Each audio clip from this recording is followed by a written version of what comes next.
I am Anna Seawold, and this is Authentic Parenting, a podcast about growing ourselves while raising our children. I'm a psychologist, educator, and parent coach.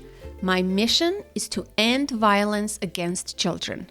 Through my work and this podcast, I help parents break generational cycles of trauma, reconnect with their authentic selves, and raise emotionally healthy children. Together, we've built a global community of conscious parents who want something different for the next generation. Join us as we create a more peaceful, kind, and compassionate world. Today, Rethinking Modern Fatherhood, Mental Health and Masculinity. Hi, I'm Kevin Maguire. I am the author of The New Fatherhood, which was first a newsletter, then a podcast, and is now a book.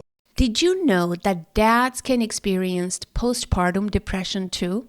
That's what happened to today's guest, Kevin Maguire. He is a father and writer, author of The New Fatherhood. And in today's podcast, we talk about what is shifting inside modern fatherhood and why so many men are trying to parent differently than they were parented themselves. We talk about the move from protect, provide, preside to something more emotionally present and engaged, and what it actually takes to stay connected when things feel overwhelming.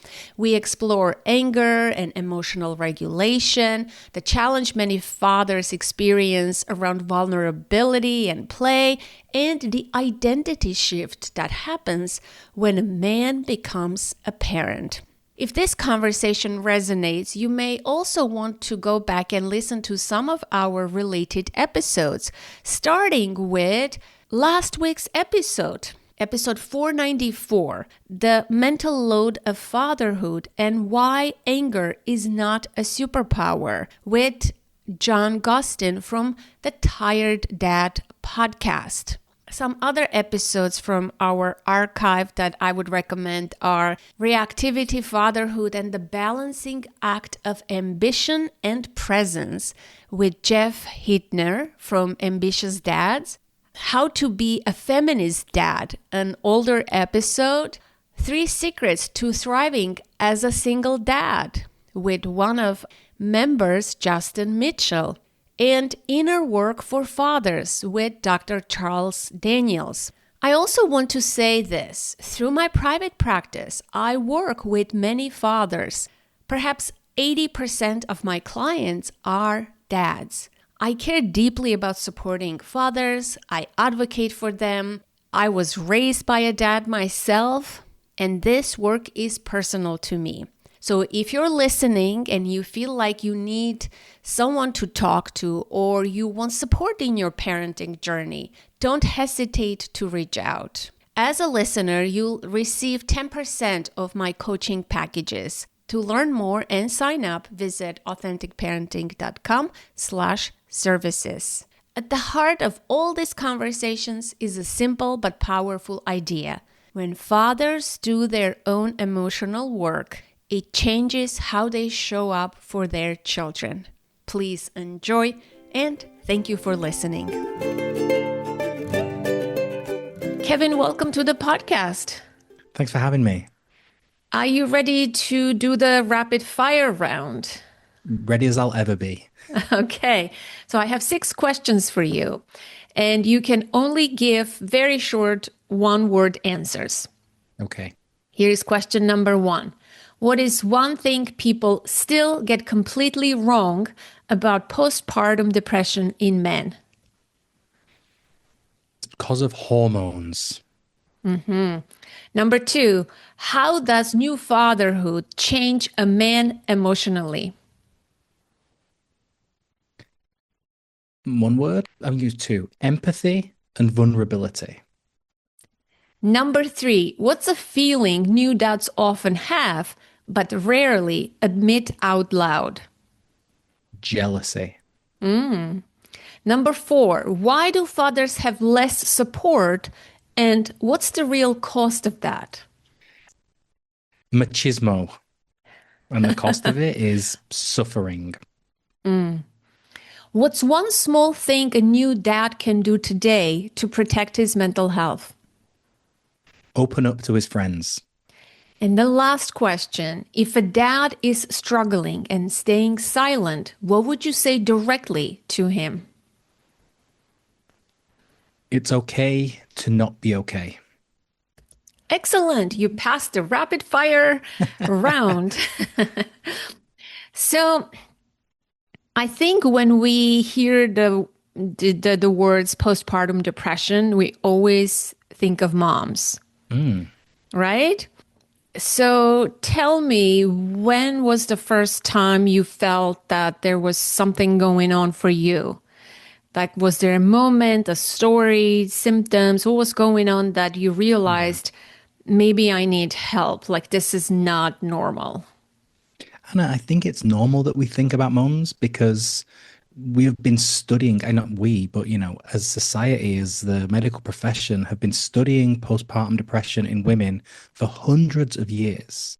Like as early back as in the 1800s, doctors were observing this kind of psychosis in new mothers. They Mhm. didn't have the right language for it at the time, but it clearly was postpartum depression.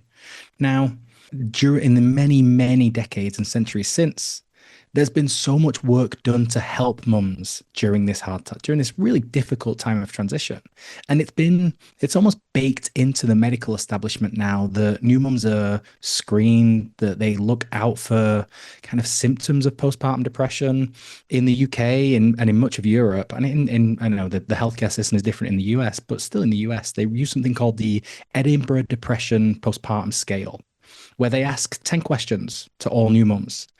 And from those 10 questions, they can, with very high accuracy, find and screen for postpartum depression. Now, I knew that postpartum depression existed as a dad. I knew it existed in women because we're told about it.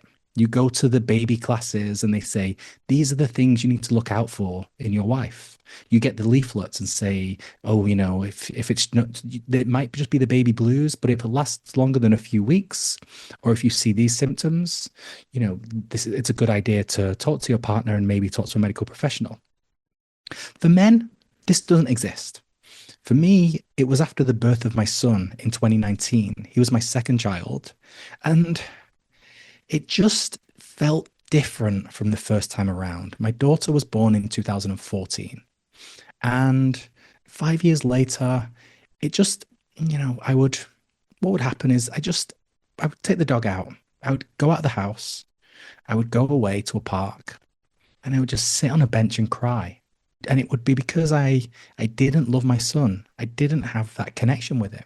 And I didn't know what was wrong with me. But with hindsight, I'm grateful this happened second time around because I knew something wasn't right. So I started Googling, trying to find out what was going on. There was so little information out there. And eventually I kind of stumbled across this article on Psychology Today, written by a doctor who was talking about these feelings of anger and resentment towards his son. And it was his second son, and all these feelings that he still said and that resonated with me. And I thought, oh, wow, what is this? And it came with a group of words, paternal postpartum depression.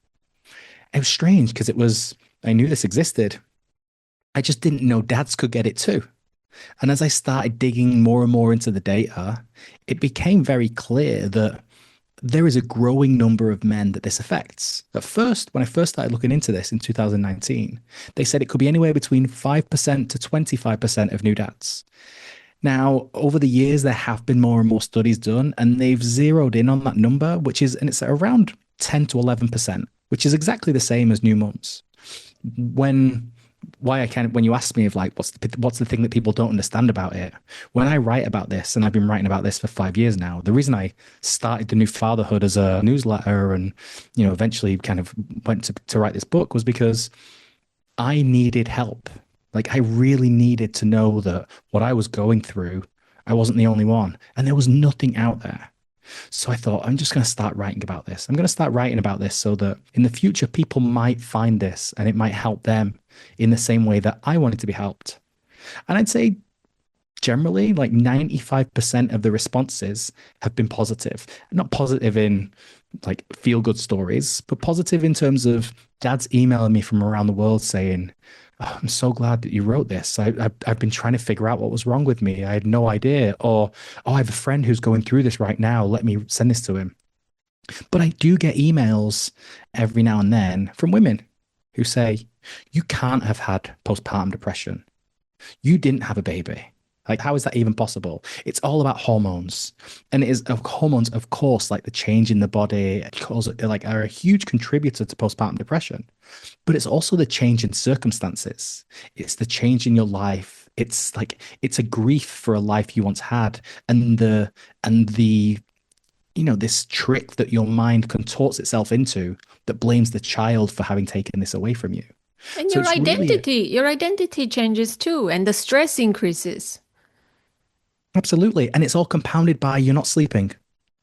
Right. And all of these things together. And it just, and for a lot of people, they'll write it out and it'll be fine. But for, the numbers for dads, they say 10 to 10, 11%. But every medical professional I speak to says it's likely a lot higher because men don't seek help. They're not going to the doctors to talk about it.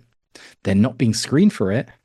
And if they are being asked, they just say, "I'm fine. Don't worry. I'm fine. I'm fine." So, yeah, how about so a couple of things.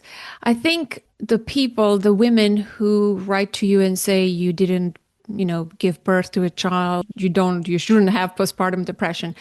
Do you think this condition then should have a different name for dads instead of postpartum depression, maybe a different name? Number one. And number two, when women go for their checkups, right, when they give that 10-question depression questionnaire, can they scan with that same method the fathers who are in the room as well? Like, what do you think needs to happen? Or fathers need a separate attention, or There's a few things to pull out there. I think in the UK, they say postnatal depression, which is like things like, and postnatal means like in the period after childbirth, right? And I think, there is, of course, I did not give birth. As couples are closer and closer together and co-parenting and moving to these more equal models, the men are taking much more active roles. And I think the fact that there is now more of a conversation around how these issues present in men, it connects to the kind of higher level involvement that men have in the post-childbirth process. We're around more often. Men are getting longer and longer paternity leaves. After my son was born, I took 6 months off. I was working for myself. I decided, what I'm going to do is I'm going to take like a good chunk of time off. I took maybe 5 or 6 months. I think where I have to have thrown myself back into work after 2 weeks, like I did after my second, could have well been a different situation. But I mean, I guess we'll never know. But I think with the idea of like the survey, for an example, if it's been shown that if men are asked exactly the same questions as women, exactly the same questions, it will catch a huge majority of cases in men. They need to lower the threshold because, again, men won't talk about how they truly feel and they'll just brush things off. There are different studies that have been released that slightly change the questions and make them more focused for the male audience. So, for example, women will present like a lot of like sadness as a symptom of depression. The EDPS will say, "Are you crying more than usual?" For example, for the survey for dads, it's, "Are you finding yourself getting angry more than usual?" Because anger is an idea. Now, what I've done is for the release of this book, I actually worked with some medical professionals and reviewed all the latest peer-reviewed studies and created a paternal postpartum assessment that dads can take. So it's a checkup.thenewfatherhood.org, but I'll pass that along to you so you can drop it in the show notes. And again, that's 10 questions. It's completely anonymous and it actually allows dads to go through this process, answer these questions, and understand if they're maybe exhibiting the kind of a symptom load related to maternal postpartum depression, that they should seek medical help. Did you seek help eventually, medical help? Were you diagnosed properly? And what tools were used for that, if that was the case? Again, I'm based here in Spain, and the diagnosis tools for men don't exist here. I could have Wow. gone and got diagnosed for depression, just regular depression, Yeah. but I don't think I'd have passed that criteria because the diagnosis for regular depression and postpartum depression, both in men and women, are different. So I went through the process. I kind of spoke to, different medical professionals that I knew in my life. My sister is a nurse, thankfully. My sister is a nurse who works with a lot of mental health patients in the NHS in the UK.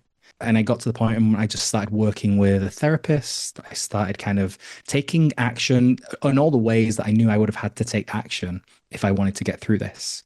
And those things included exercise, included meditation, mindfulness, included just intentionally spending more time with my son, putting him in the baby sling and going out for a walk every day and really doing the work. I remember my therapist at one point, she told me, she said, "You will love him soon. Like it will come, and it will be so much stronger because you know what you've had to go through to get there." And I think about that a lot. How long did it last for you, this phase, before you sought help? I know it's hard to tell because, you know, one is new baby brain means everything all blends together. And two, like layer on a depressive episode on top of that. And it felt like, it was, I would say it kicked in within a month or 2 months of him being born. And I'd say I wasn't all the way out of it until maybe close to when he was a year old. I think, but the worst chunk of it then was probably 2 months to 5 or 6 months old. And really, then when I realized it was an issue and I began getting help and I began putting the support structures in place. And actually, I admitted to myself that something was wrong because that was a huge part of it as well. As men, we just go push it down, be stoic, be strong and pretend that there's no problems. And actually, in admitting to myself something was going wrong and that something was up, and it wasn't my fault. It wasn't my son. It wasn't my wife. It wasn't anything. It was a thing that had kind of like wormed its way into our life and kind of into my head and how I was. Were you able to share how you felt with your wife? Did she notice? Did she comment? What were those conversations like? She definitely noticed. Yeah. I mean, there came a point where, so one way that men and women present differently is men will exhibit and engage in addictive behaviors. Okay, so it's for a dopamine hit.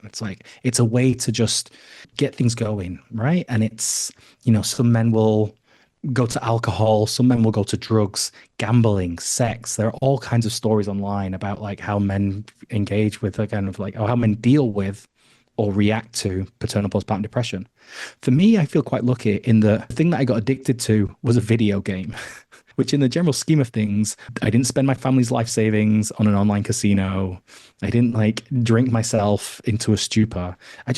Every night, I would just play this one game, hours upon hours upon hours.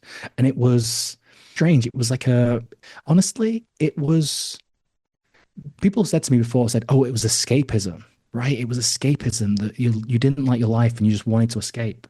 And it wasn't escapism. It was to get a sense of control, right? I could be this guy on a screen, and when I pressed the button, he jumped up, or he moved this way or that way. Like whatever I said, he did. And with my son, no matter what I did, I couldn't get him to stop crying, to go to sleep, whatever it would be. And when I think back to the time, I think he was crying all the time. With hindsight, he wasn't. He was probably crying just as much as any normal 3-month-old baby would be crying. But like you're not well and you don't have the perspective to be able to think about those things. So it was really, so one particular moment, my wife and my son went back to the UK to go spend some time with her parents, just to, go and see and be with them. And my wife clearly knew that something was up, but I don't think she knew. And she didn't have the language to understand what this was. And I didn't know what it was. She went away for a week. And every night that week, and I have an elder daughter, so my elder daughter stayed here. Every night that week, I stayed up till about 4 or 5 in the morning playing this game. And I would fall asleep on the sofa, or I'd stay till 6 o'clock, and I'd look down at my watch and I'd see the sun coming up and go, oh my God, I have to take my daughter to school, pull on some clothes, drive to school, come back and just like fall asleep, wake up and pick her up, go back, drop her off, play the game again for like 12 hours at night, get back up again. I just said something like this isn't right. And it was at that time that I found this essay by this doctor. And when my wife came back, I said, hey, something's wrong. And I think this is what it is. And honestly, I think more than anything, she was relieved.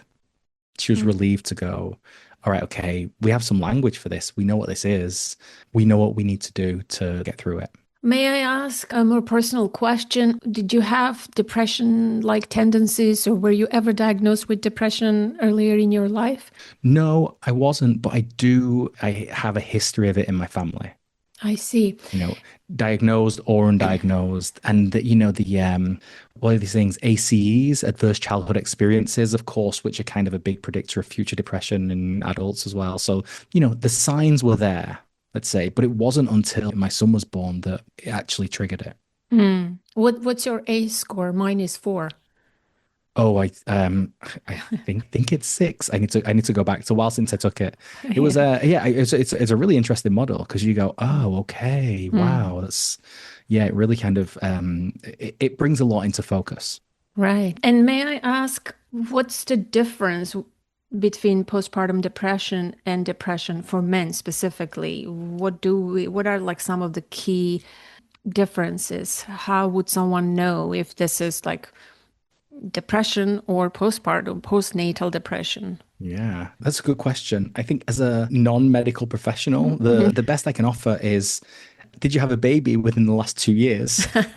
And if you have, it might be paternal postpartum depression. And if not, it's probably just your regular flavor of depression. It's funny, you mentioned before, Anna, you said, when is it? Like, how long was it? And the thing about any depressive episode and any mental health battle in general is it never really goes away, right? You get on the other side of it and you work hard to make sure you stay on that side of it.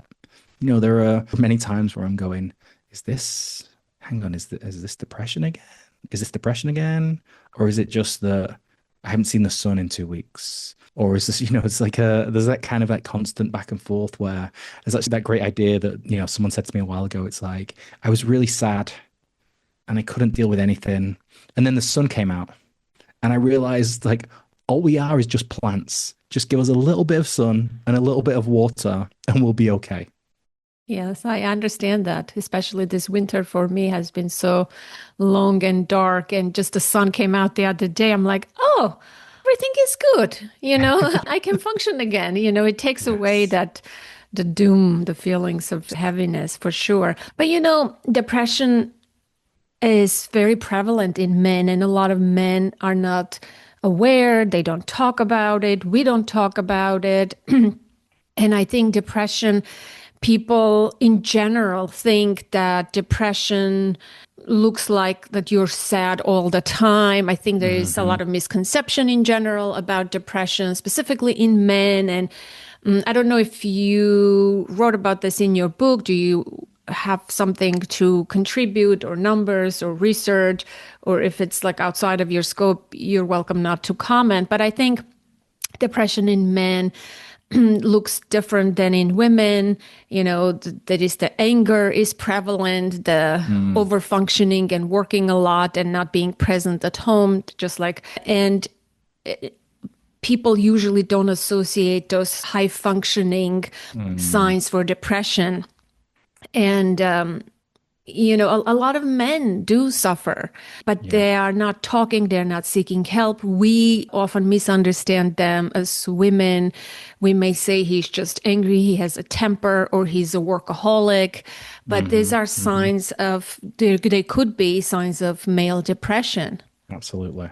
Yeah, I mean, it's interesting. I'm just in reading the audiobook as we record this. So all this stuff is very front of mind, and there are a lot of statistics in the book. There is over 250 references in the end notes to different peer-reviewed papers that I've kind of gone through and used. Even something standing out that new dads are 47 times more likely to have suicidal ideation than new mums.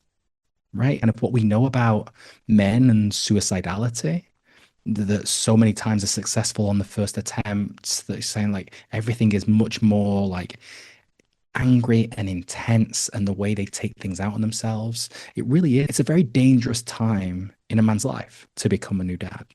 And if you feel that you are being pulled away from the support structures that you had, So many dads I speak to and they go, I just don't see anyone anymore. I used to see my friends all the time and I don't see anyone. And the answer isn't, you should be the dad that goes out 3 nights a week to the pub.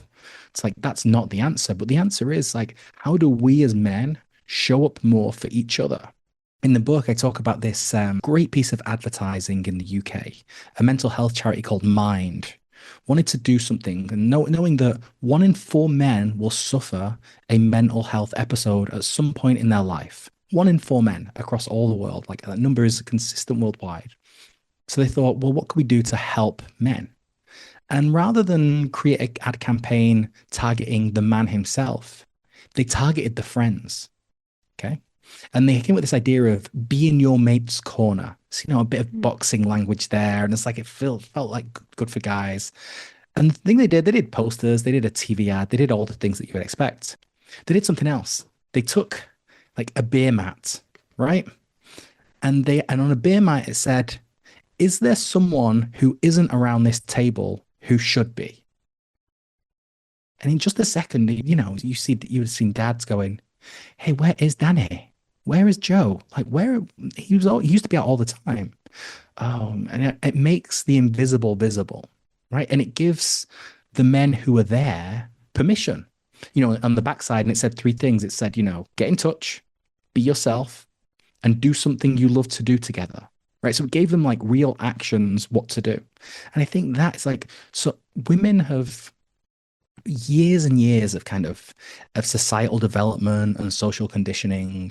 Women are both permitted to and sadly expected to be the emotional support of the community, right? And when you have a kid and your world is just rocked and everything is different, mums come together. Mums come together in a great way, and they check in on each other, and they go to these baby groups, and they go to classes, and they go for coffees, and they do all these things. And dads don't do that. Why do you think that is? Because we are trained to see weakness, we're trained to see vulnerability as a weakness. If you show vulnerability in the workplace, someone will use that against you. Someone will take that and climb over you to get the promotion that you want to get. So we hide all these things away.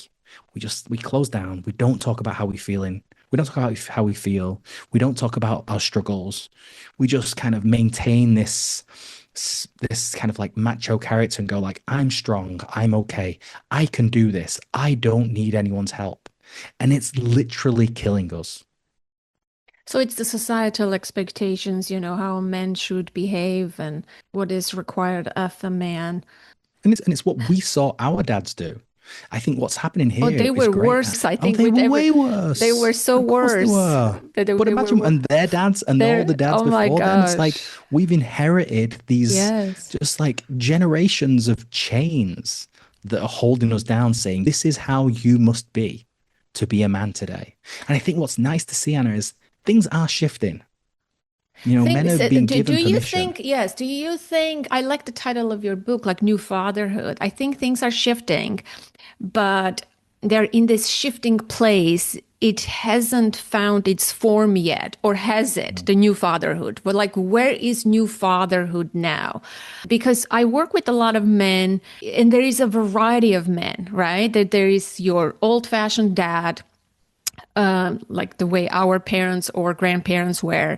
And I see the very modern dad who carries their child, cares for their child, stays at home and blah, blah, all those new modern, new fatherhood. I see those both extremes and everyone in between. And you're right, fatherhood is changing, but we're not there yet. No. So tell me, where is now new fatherhood? And you write about the history of fatherhood, which I find really fascinating. Maybe you can talk about that a little bit. Yeah, for sure. I mean, in order to talk about where we are or where we're going, we have to talk about where we've been. Yeah. Right. And I talk about in the book the 3 anchors of traditional fatherhood, the 3 Ps. This is what being a dad has always meant. You protect, you provide, and you preside. Okay? You're big and strong, so you're the person who keeps the saber-toothed tigers away, make sure that the tribe is protected in the cave at the end of the night. You provide, like you go out and hunt the meat, or in the last few centuries, you go out and bring home the bacon, like you were the person that made the money. And you preside, dad is the boss of the house. Just you wait until your dad gets home because dad is the ruler, the disciplinarian. Now, the world we are in is different. It's like I think 1/3 of US marriages, men and women earn the same. And in 1/8, the woman earns more. Preside, well, I don't know about you. I don't know any marriages where the man is the boss anymore. Yeah, It's kind I of like see that feels very rarely, I have to very say. rarely. I just the other day, a woman told me, my husband works long hours. And when he comes home for dinner, the kids sometimes get too loud, too noisy. I instruct the kids, this is what she told me, to go upstairs because I tell them, Daddy needs some downtime. Daddy worked hard. Daddy. I feel like, wow, that's an interesting message right there, you Yeah. know? You've heard that thing before, I'm sure, of like, were you a living room kid or a bedroom kid? Oh, I have not. Right. So living room kids were encouraged to just play and be themselves and like be in the family room and just run around and jump and da da da. Whereas bedroom kids were told, this is not a space for this. This is not a space for running and jumping and shouting. Go up to your room. If you want to do that, go up to your room. Go up to your room and do whatever you want to do up there. And there's a real kind of like that, and what you hit on here is exactly that. It's the idea between like living room kids and bedroom kids. Like I'm really happy to be living in a house where my kids are absolutely living room kids, even if they are, leaping off the sofa and jumping around and causing all kinds of chaos. It's like, this is great. I would rather be in a household where they feel they can do this than they have to kind of like hide away in a room to be able to be themselves. Yeah. Well, sorry for interrupting you, but No, no, no, go. no, Let's no, no, go no. back to the old No, fatherhood I think that. I think that's it. So it was protect, provide, preside. And those Mhm. three things they're not really dad's sole job anymore. There's a fourth P now that is about partnership. Okay. Oh. Mhm. Mums and dads do these things together. Mm. And the mental and there is, of course, it isn't equal. And you talk about the emotional load and the emotional load and the invisible load and kind of like all these things that kind of the mums carry. But there is a shift towards a much more equitable version of running a household.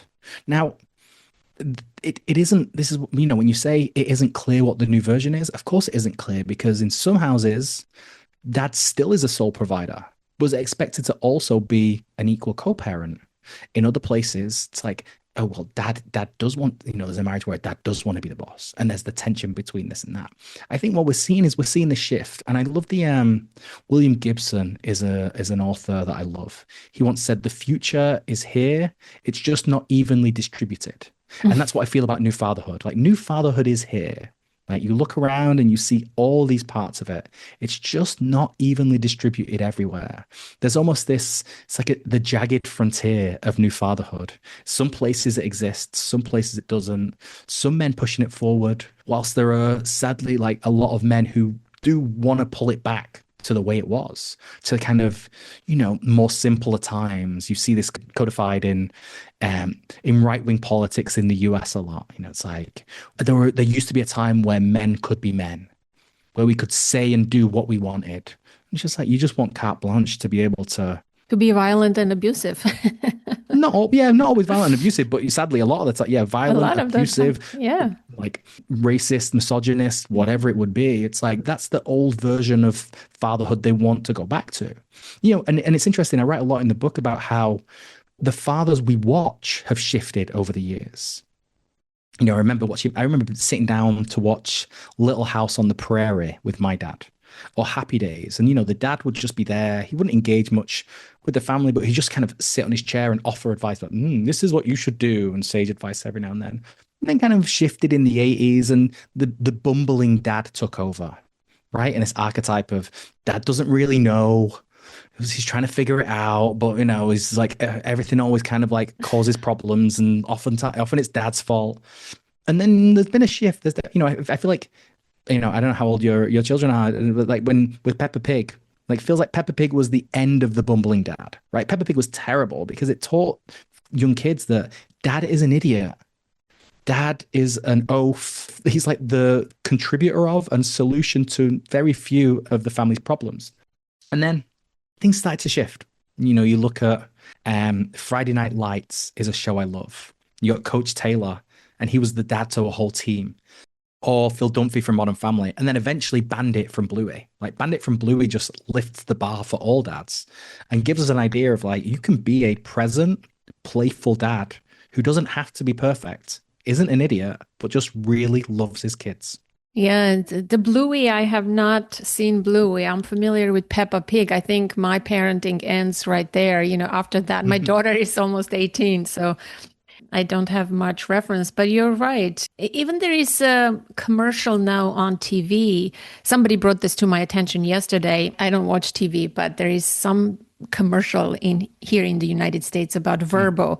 Do you know Verbo is like this app, like Airbnb type of Okay. app that you book Okay. Oh, yes, vacation yes, spots. yes.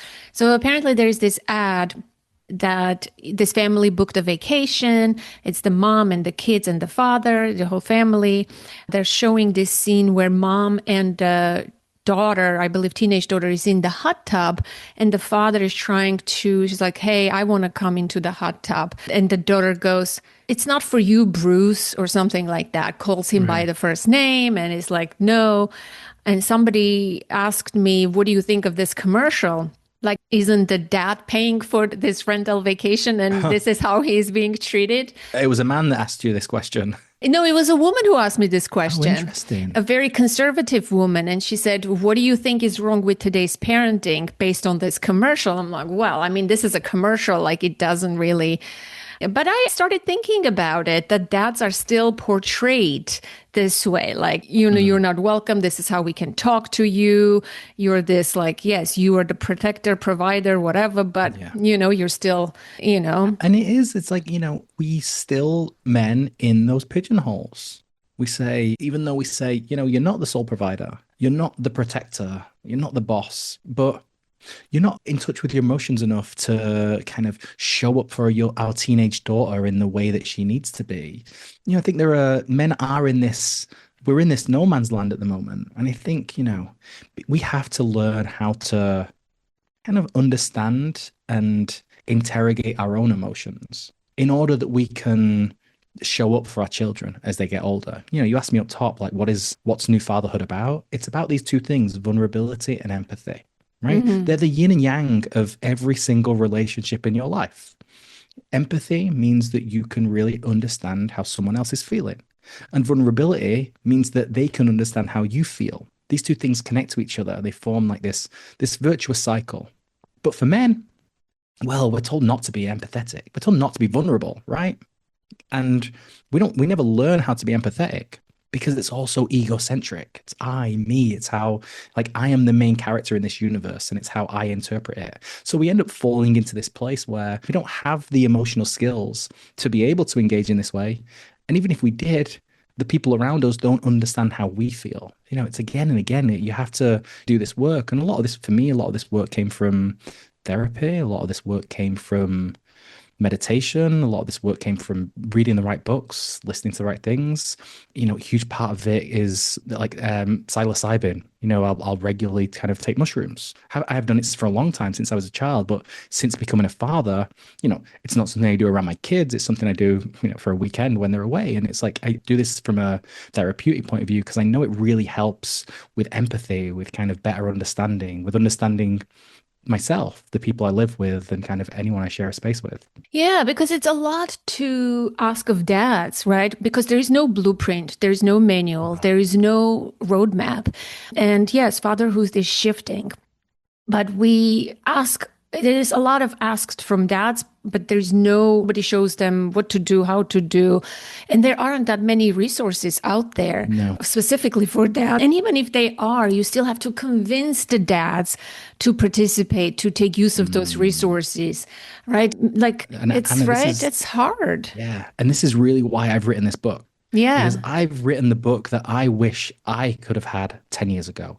Even I wish I would have had 5 years ago. The title New Fatherhood is somewhat of a misnomer because it's not a book for new dads. Yeah. It's a book about how fatherhood is changing. And it's really for any dad who really wants to understand What is this change that's happening? What is the part that I play in it? And how can I actually use fatherhood as a lens to live a happier, more fulfilled, more joyful life? Really, if the takeaway from the book is anything, it's that we as a society spend, I think in 2024, it was $6.2 trillion on wellness and personal development, right? And if you ask any dad what the most transformative experience of his life was, most of them, 90% of them will tell you it was becoming a father. Right. But we don't have, like you said, the roadmap for how do we lean into fatherhood? Like, how do we really squeeze fatherhood for all the transformation juice we can get out of it? And what I like to think is, I think this book is I don't think this book is the answer.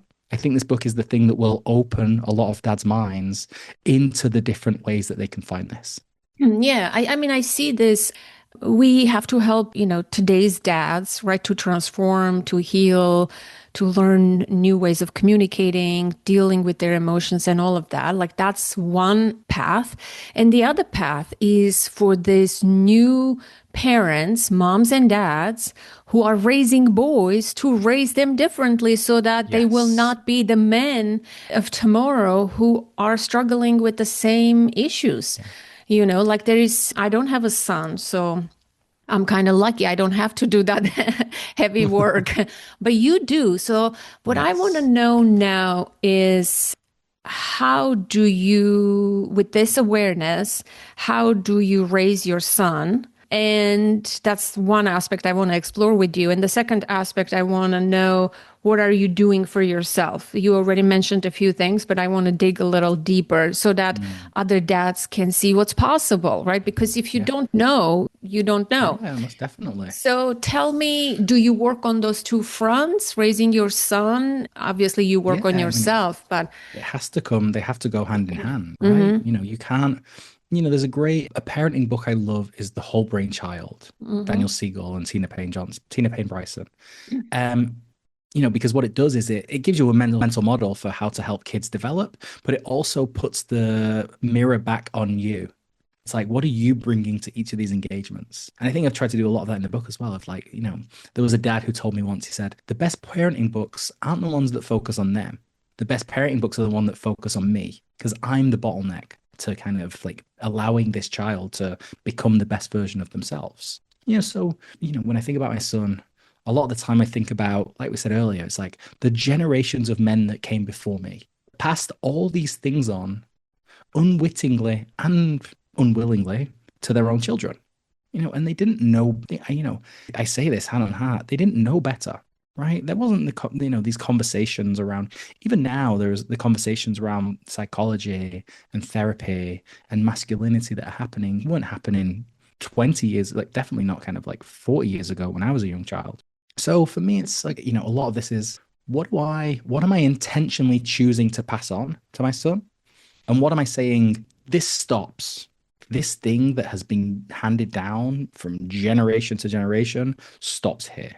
Right. And I think, that is when I think about parenting, when I think about fatherhood and the type of dad I want to be, like that to me is the most important work I will ever do because that's the work that will be felt for generations to come. Right. If I say these things go no further, then my son won't even have to make the choice of whether he passes them on or not. They just won't be there for him. So that's the side of kind of like in terms of thinking about like how I think about with my son. With myself, it's really around, I think what a lot of men need to get a lot better at is self-compassion, right? But self-compassion requires something before it. It requires an awareness of the feeling of what's happened, of kind of like what is going on, right? So you have to understand and feel it first, and then sit with that feeling, allow it to be there, and forgive yourself for it if that's required. The current status quo that has existed for the longest time has been, well, you just push it down. You just pretend that it doesn't exist. And I think so. I think for a lot of the work I do, and like I said, it's like meditation, mindfulness, and regular exercise, like all these things. And everyone, I'm not a religious person, but I know a lot of people. I'm quite spiritual, and I write about this in the book. But I'm not really a religious person. I grew up very Catholic, and kind of, found my own way to something else later. But for a lot of people, like that plays a big part in like how they manage. It's just like how you become the most comfortable person of yourself, right? And how you show up for yourself that enables you to show up much better for your kids. When we were talking about raising children part, when you say these things I don't want to pass down, may I ask you to open up that a little bit? Like, what would those things be for you? What I mean, patterns are you speaking of? What do you notice in yourself, and what do you notice, in other dads? I think, one thing I can speak to myself and that I know a lot of dads struggle with as well is anger, right? It's like anger and losing your temper with your kids and how that kind of manifests itself. And obviously like when I was younger and when kind of like we as a generation were younger, it was deemed acceptable to hit your kids, right? In a way that thankfully seems so foreign now. But I had to, I went through a lot of therapy to really understand. I remember boasting to my therapist saying, I never get angry. I got angry like 3 times in the last 8 years. I can count them. And she said, that's not healthy. That's not good. Like, why are you boasting about that? But she just said, well, what if your kids did something like this, right? What if your kids took something of yours and broke it on purpose in front of you? What would you do? I said, oh, I don't know. I said, I'd probably like feel angry and I would just stand up and walk out of the room. Right. I would just get out of there. I'd just pull the ripcord and get out. And she said, why? And I said, because I'm scared that I'll hurt them. Right. I'd never hit my kids. But I had this feeling that when I felt like, oh, if I get angry, I'm going to get violent. And she said to me, hey, anger and violence are not the same thing. It's like, huh. And I never in my life understood those two things were different. Right. Wow. And it's that thing because like my dad didn't understand it. Like his parents didn't understand, like for years and years and years, like that was it. You're angry, you hit someone. Right. And actually getting to that point now where I go, like my kid, he will let himself get angry. Like the joke that I have with my son is, for generations, we've had men who are not afraid to show their emotions. My son probably shows his emotions too much.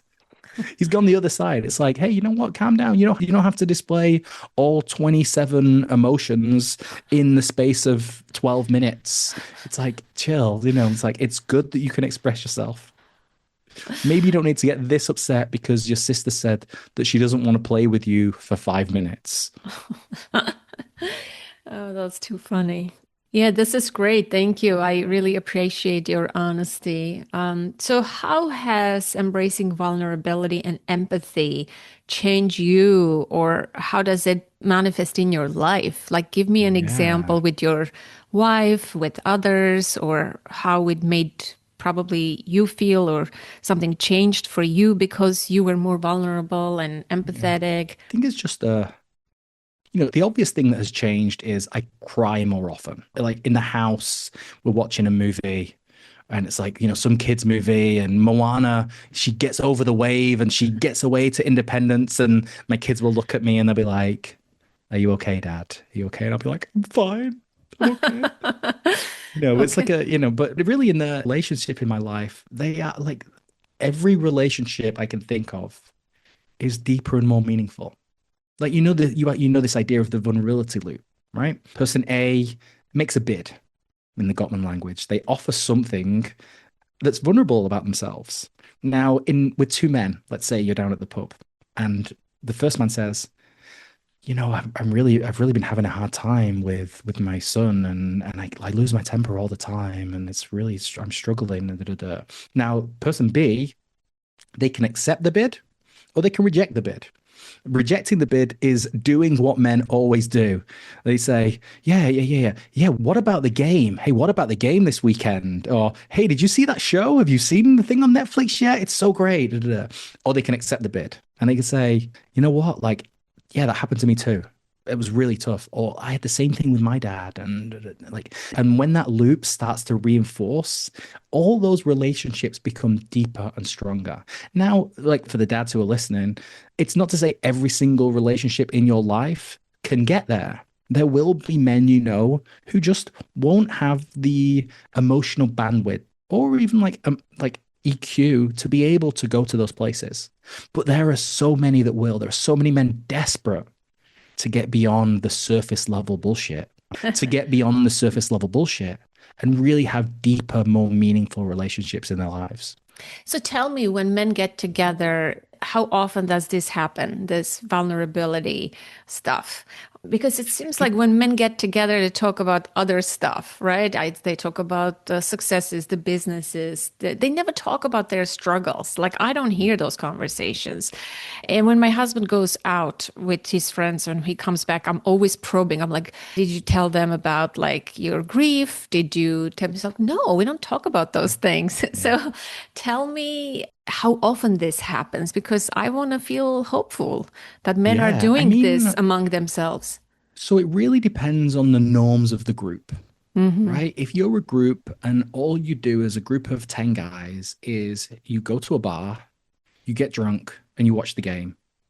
Cool. That being in that group and everybody's kind of screaming and shouting, and you say, hey, you know what? Like, my mom's sick and I don't think she's gonna like last the end of the year. And it's like, oh, whoa, way to take the air out of the room. And it's just like, but it's about finding the right person at the right space to do this. Like taking a friend one to one and going out for a walk. But it's also about creating those spaces where the culture, the kind of cultural norm of the group is different. I've spent time facilitating men's groups. The newsletter, The New Fatherhood, where this book came from, has been running for 5 years. There are around 25,000 dads who read it every week. And there are 300 dads that sit in a community, a private Discord community. And that space is a very open, vulnerable space where men show up with their real names and talk about things that they're really struggling with. That space can exist because the norms that have been created around what the new fatherhood is. It's like, here's a space where you can bring things that are going great, you can bring things that are really hurting, things that you're finding hard. People drop in and they say, like, my son's been diagnosed with autism and I don't really know how I'm going to deal with what's going to go forward. And other dads will say, yeah, I went through this too, and this happened too. Or you'll get a dad talking about circumcision. It's like, oh, I'm going to go for a circumcision. Like, has anyone done this? And like, it's really scary. And is it hurt? And everything like this. So, it's about finding and creating these spaces, Anna. And what I will say is, if it doesn't exist, if you're in a city, there probably is a group like this that you can go to, like Google Men's Circles, Dad Circle, whatever it might be. In England, they have this fantastic organization called Andy's Man's Group, where it was created by someone whose best friend committed suicide. And they meet every Monday. And it's the similar model to Alcoholics Anonymous or Narcotics Anonymous. A group of strangers come into a room and talk about how they're feeling. Like, these spaces exist. But it's very low work to actually create one yourself as well. Just stick it, like write a poster, say we're going to meet with once a month and we're going to be a group of dads that just talk to each other and stick it up. I've heard of, I created this idea of this thing called Dada Days, groups of men who get together on a Saturday, all take the kids and go and hang out in a park, give them a break. And then sometimes we also meet on our own when we go to a bar, or we'll kind of meet and like for coffee and have a conversation about how things are going. Even in those, like when I meet with the new fatherhood dads here in Barcelona, the conversation, like even we can be in a bar, we can be watching a game, but the conversations will be deep and meaningful because the norm of the group is, oh, we're here to talk about fatherhood and we're here to talk about it in a very honest, open way. Mm. Well, I want to conclude by asking you the new rules of fatherhood as you Yes. list in your book. There are 17 of them. Maybe we can go quickly over them and you can make some commentary. Yeah, so the first rule is old rule, survive. New rule, thrive. And Anything that you want to really, comment on I this? mean, that is the book in a nutshell, Hmm. right? The reason I wrote this book is too many fatherhood books are terrible.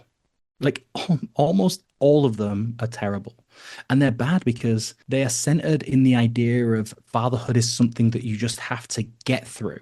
It's like the survivalist's guide to fatherhood or like the baby boot camp. It's all this language of like army and fighting that like the game, like get ready for the game of your life. It's like, come on. It's just like you got to get rather than get through it. And for me, it's like fatherhood has been the most transformative experience of my life. And it shouldn't be looked at something that you just grit your teeth and get through, it is really something to lean into and take advantage of. Well said. Number 2, old rule. Dad knows all. New rule. Dad's figuring it out. Yeah, Well, just moving from that model of that isn't yeah. that shouldn't be expected to know everything. We're all just figuring it out. Number 3, old rule. Go ask your mother. New rule. Come talk to your dad. That. I And love and that. really kind of understanding that dads do this. Yeah. Number 4, old rule. Hide your weaknesses. New rule. Vulnerability equals strength. And We- that's really what we spoke to about before. Yeah. Yeah, that we've been trained to hide these things away. Yeah. And can I just comment jokingly? Oftentimes women would say, oh, my husband is not vulnerable. They're not emotionally available, blah, blah, blah. And when a man finally shows vulnerability and some emotionality, they're like, oh my gosh, it's too much. Like I lose Hmm. trust in him. I want him to be the Yeah. man. There's also Yes. this tension, Absolutely. And again, this no man's like, land that we find ourselves in. yeah, how much is too much or what's enough, right? Hmm. It's number 5, old rule. You are what you do. New rule. You are not your job. Yeah, I mean, this is a big one for men. Like men, they focus their entire sense of self on the work that they do. And it's because for so long, we inherited names, surnames that were jobs. Baker, Spicer, Dyer, like all of these names that like, and a big thing of the work that needs to be done. If you really want to turn up and be the best dad that you want to be, is being able to find meaning outside of the work that you do. Yeah. Number 6, old rule. Religion as an obligation. New rule. Fate as an invitation. Yep, stole that one from one of the dads in the community who just said exactly like if teaching my kids religion as an invitation. I thought, yeah, that's exactly how we should be doing it. Number 7, old rule. Children limit possibilities. New rule. Children expand horizons. Love that one. Number 8, old rule. Maximize every minute. New rule. Lose track of time. And that's really trying to like break out of this productivity mindset and the rise and grind culture and be doing something with your kid where you just actually completely forget what time it is and how long time has passed. Yeah. Number 9, old rule. Dad bod decline is inevitable. Accept it. New rule. Your health is a gift to your children and their children too. I love that one. And it's self-explanatory. Number 10, old rule. Push it down. New rule. Bring it up. We've already Talk about our spoken feelings, about that. Dad. Yeah. Yep. Number 11, old rule. Control their behavior. New rule. Understand your own. And their own too, their behavior Yes. too. Number 12, old rule, tough it out. New rule, tune it in. Yeah, really learn how to listen to your feelings rather than push them down. Number 13, old rule, drugs are bad. New rule, open your mind. And that's the chapter on psychedelics and how psychedelics can, for the right person, help you kind of be more open-minded and become a better parent. Interesting. 14, old rule, focus on noise. New rule, find the signal. Number 15, old rule, success is measured by salary. New rule, success is measured by quality of life. And this is a big chapter in the book. The idea that, if you want to redefine what success means, you need a new framework to be able to do it. And historically, we've just measured success by how much money we earned on our job titles. But the book offers a framework of like, here's a new model to define success on your own terms. Yeah, love that. Number 16, old rule, man up. New rule, man down. Down. This is really men showing up for each other and finding the community they desperately need. Yeah, they definitely do. Number 17, old rule, fight or flight. New rule, the dad abides. Dad Abides, which is my little nod to The Big Lebowski, my favorite movie of all time. Oh, interesting. Well, what are some parting words of insight or wisdom do you want to share with the dad who is listening to is who is agreeing with you, who is struggling perhaps, or who is a new dad, what would you recommend or advise to that dad? Where do they begin this journey? How do they embrace their vulnerability? Like, it can seem a lot, right? Yeah. I think it is a long process, right? It's not the kind of thing that you get up and you click your fingers and it's like, oh, I'm the vulnerable, empathetic, understanding father that I always wanted to be and that I can show up for my kids. It is a day by day process, and some days you nail it and other days you don't. But I think the idea of having a North Star that you're heading towards, like really understanding not just the dad you want to be, but the dad you want your kids to remember, right? And I think that's a thing it's in our control, right? Every day, every interaction you have with your kids helps color the things that they'll remember in the future. I like to think with my kids, maybe they don't remember a lot. Maybe they have these nice like memories of good little things that we did here and there, and it's like, but it's general plain sailing. And for me, it's like that future is just as exciting as the one where they remember 50 great things that I did to them and all these great things that I took. It's just like I want them to feel safe, to feel secure, to feel loved, to feel supported, right? If they get older and they look back on their childhood like that, like that's the dad that I want them to remember. So it's kind of, that's for me as the North Star that I'm heading to. And that helps guide every day of like, okay, how am I going to show up for myself and for my kids today? Thank you so much, Kevin. I really enjoyed this conversation. And thank you, Anna. This was really great. Thank you for the book, and then thank you for the work that you're doing. This is an important topic. Thank you so much. It was great to talk to you. Yeah, so that's it for the official part. All right. How do you feel? Thank you. That was lovely. Okay. That concludes today's conversation, my dear listener, and I hope you found this episode helpful and inspiring. Be sure to hit that follow button so you don't miss future episodes, and take a moment to leave a rating and review. It really helps others find the show. I would love to hear your thoughts and takeaways. Join the conversation in the Authentic Parenting Facebook group or visit the contact page at authenticparenting.com/contact to get in touch. Authentic Parenting is an ad-free show, and your donations is what makes this podcast possible. Support the show by visiting authenticparenting.com/support or becoming a patron at patreon.com. Your contributions make it possible for me to continue bringing you weekly episodes. And as always, connect to the present moment, to yourself and your children. Until next week, I am Anna Seewald. Thank you so much for listening.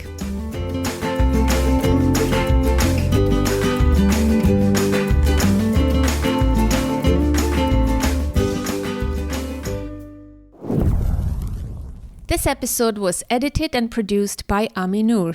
If you need expert support to bring your dream podcast to life, from editing to full production, Ami Noor can help make it happen. You'll find his link in the show notes.